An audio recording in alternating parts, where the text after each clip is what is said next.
Isang araw, sina Juan at Pedro ay naglalakad sa isang madilim na kagubatan nang may nakasalubong silang mag-isang naglapitan nito ni Juan at saka tinanong kung ano ang ginagawa nito sa kagubatan ng anong oras at bakit ito nag-iisa.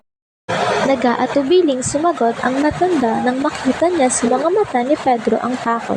Tinawag siya ni Juan, "Nay, ayos na po ba kayo?" Nabaling ang tingin ng matanda kay Juan at sumagot ito, "Ayos lang ako, iho. Ako kasi naliligaw rito sa kagubatan at hindi ko na alam ang aking daan pabalik sa aking tahanan."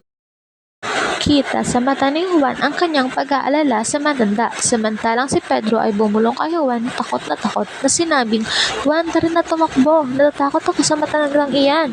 Nanginginig na bulong ni Pedro kay Juan. "Ano ka ba, Pedro?" ani ni Juan. "Nangangailangan ng matanda ng ating tulong kaya halina't ating siya'y tulungan." Dagdag pa ni Juan kay Pedro. Walang magawa si Pedro kundi sundin si Juan sapagkat takot din siyang umuwi mag-isa. Hinatid ng dalawang magkaibigan ang matanda sa isang tuluyan na pwedeng tuluyan ni Numan dahil hindi nila alam kung saan nanggaling ang matanda. Harating sila ng ligtas sa maaaring tuluyan. Nagpasalamat naman ang matanda sa dalawang bata.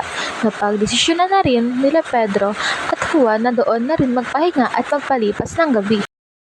Batay sa kwento ng matanda kay Juan, ito ay isang biyuda na nag-iisa na lamang sa mundo. Kaya naman nang malaman nito ni Juan ay agad siyang nagalak.